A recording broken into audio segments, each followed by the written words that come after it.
एक समय की बात है। एक शहर में राकेश अपनी माँ सुमन देवी और पत्नी अनीता के साथ रहा करता था। राकेश एक बड़ा बिजनेसमैन था। उसे पैसों का बहुत घमंड था। उसके घर में कई सारे नौकर जाके काम करते थे, लेकिन उन सभी में गणेश नाम का नौकर था जो वहाँ काफी समय से काम कर रहा था। गणेश घर के सभी सदस्यों का पूरे मन से ख्याल रखता था और उनके सारे काम बहुत अच्छी तरह से करता था। घर के सभी सदस्य सुबह होते ही गणेश का नाम पुकारने लगते थे। गणेश, मेरे लिए ब्लैक टी बना दो। अभी लाया मालकिन। अरे बेटा गणेश, मेरे लिए पूजा के फूल ले आया। हाँ माँ जी। गणेश, मेरे लिए नाश्ता बना दो। ऑफिस जाने के लिए देर हो रही है। अभी बनाता हूँ मालिक।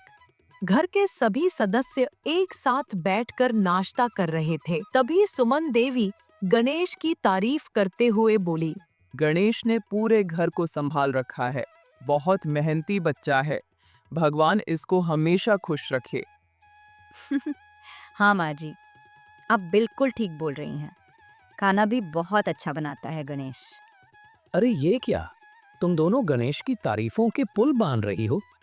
काम करता है तो उसकी पूरी कीमत लेता है, कोई एहसान नहीं करता। बेटा, घर में और भी नौकर हैं, लेकिन जितनी सेवा इस घर की और हमारी गणेश करता है उतना कोई नहीं।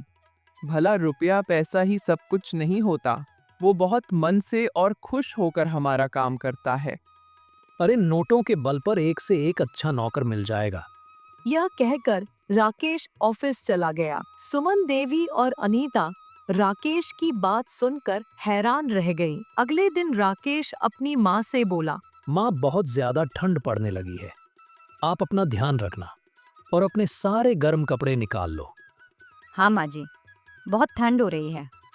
मैं गणेश को बोल देती हूँ कि वो आपके लिए सूप बना दे। बहू, गणेश के पास ठंड में पहनने वाले कपड़े नहीं हैं। उसे राकेश के पुराने स्वेटर निकाल कर दे देना। अगर वो बीमार हो गया तो हमारा भी तो काम बढ़ेगा, और मैं नहीं चाहती कि गणेश जरा भी बीमार पड़े। माँ, मैं उसे बहुत अच्छी तनख्वाह देता हूँ। वो खुद के पैसे से भी खरीद सकता है। आपको उसके बारे में ज्यादा सोचने की जरूरत नहीं। अनीता और सुमन देवी को राकेश का अमीरी का घमंड अच्छा नहीं लगता था। एक रात राकेश अपने कमरे में सोने गया तो उसने देखा कि उसकी गोल्ड की घड़ी कमरे में नहीं थी। वह गुस्से से चिल्लाया, माँ, अनीता, गणेश, जल्दी यहाँ आओ। गणेश, अनीता और सुमन देवी सब भागे भागे आए। सुबह मैंने यहाँ अपनी गोल्ड की घड़ी रखी थी, अब नहीं है। और तुम्हारे अलावा मेरे कमरे में कोई नौकर नहीं आता। मालिक, हम नहीं जानते आपकी घड़ी कहाँ है। हमने देखी तक नहीं। देखो गणेश, चुपचाप घड़ी लाकर दे दो, नहीं तो अच्छा नहीं होगा। बेटा, ये क्या बोल रहे हो? गणेश ऐसा कभी नहीं कर सकता। मुझे पूरा भरोसा है इस पर।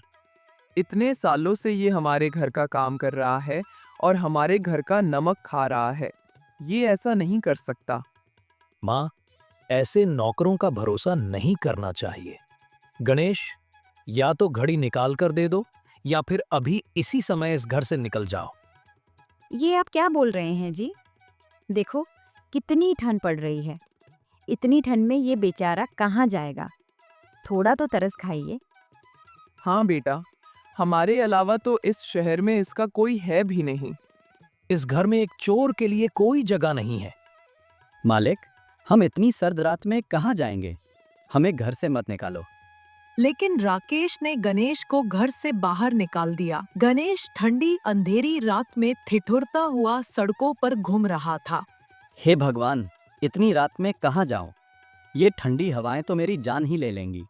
अगली सुबह राकेश सो रहा था कि उसका फोन बजा। जैसे ही उसने बात की, उसका चेहरा उतर गया। वह जल्दी से अपनी माँ और पत्नी के पास गया। माँ, अनीता, हम बर्बाद हो गए। हमारी फैक्ट्री में आग लग गई। जो कर्जा लिया था सब डूब गया। अब घर को बेचकर कर्ज उतारना पड़ेगा। उस रात जिस सेट से उसने कर्जा लिया था, वह वकील और पुलिस के साथ घर आ गया। तुम्हारी फैक्ट्री जल गई। अफसोस है, लेकिन अब तुम पैसा नहीं दे पा रहे हो। तुम्हारा घर गिरवी रखा था अब ये घर मुझे चाहिए। सेठ जी, थोड़ा तो समय दीजिए। माँ बीमार हैं। कहाँ जाएंगे हम इतनी ठंड में? इन्हें बाहर निकाल दो। राकेश, सुमन देवी और अनीता ठंड में सड़कों पर आ गए। तभी सामने गणेश आ गया। मालिक, मालकिन, माजी, आप तीनों यहाँ ठंड में क्या कर रहे हैं? बेटा गणेश, अब हम बेघर हो गए हैं। माजी, परेशान मत होइए। मैंने सालों से आपका नमक खाया है। आप मेरे साथ मेरे घर चलिए। गणेश, हमने तुम्हारे साथ कितना बुरा व्यवहार किया, इसके बाद भी तुम हमारी मदद करोगे? मालकिन, मैं तो इस बात को कब का भूल चुका हूँ। आप भी भूल जाइए। गणेश उन्हें अपनी टूटी फूटी झोपड़ी में ले गया। माजी, आज मैंने आपके लिए खिचड़ी बनाई थी। आपको मेरे हाथों की खिचड़ी बहुत पसंद है ना? लीजिए, खाइए। राकेश की आंखों में आंसू आ गए। तभी अचानक अलार्म बजा और राकेश की नींद खुल गई। वह समझ गया कि यह एक सपना था। वह दौड़कर अपनी माँ के पास आया। माँ, गणेश कहाँ है? मुझसे क्यों पूछ रहा है? कल तूने ही तो उसे घर से बाहर निकाल दिया था। राकेश दौड़ दौड़ कर गणेश को ढूंढने लगा। सड़क पर लोगों से पूछता रहा। अचानक उसने देखा कि फुटपाथ पर भीड़ लगी है। पास जाकर देखा तो गणेश की लाश पड़ी थी। ये नजारा देखकर राकेश के पैर वहीं पर जम गए। राकेश भागकर गणेश का सिर अपनी गोद में रखकर रोने लगा। पास खड़े लोग बोले, भाई साहब, ये बेचारा पूरी रात ठंड में ठिठुरता रहा और इसी वजह से इसकी जान चली गई। राकेश को ये सुनकर बहुत दुख हुआ। वह दिन रात पछतावे की आग में जलने लगा। एक दिन सुमन देवी बोली, बेटा तू क्यों इतना उदास रहता है? माँ, मुझसे बहुत बड़ा गुनाह हो गया। मैंने अपने अहंकार में आकर गणेश की जान ले ली। बेटा अगर पश्चाताप करना है तो लोगों की मदद कर, गरीबों के लिए कुछ कर। अब राकेश ने ठान लिया। वह गांव से गणेश के परिवार को बुलाकर अपने साथ रखने लगा। उसके बच्चों को अच्छे स्कूल में पढ़ाया, गरीबों के लिए घर बनवाए। माँ जी, आपके बेटे तो बिल्कुल बदल गए। बेटी, ये अभी भी पश्चाताप की आग में जल रहा है और यही आग बड़े बड़ों का अहंकार जला देती है।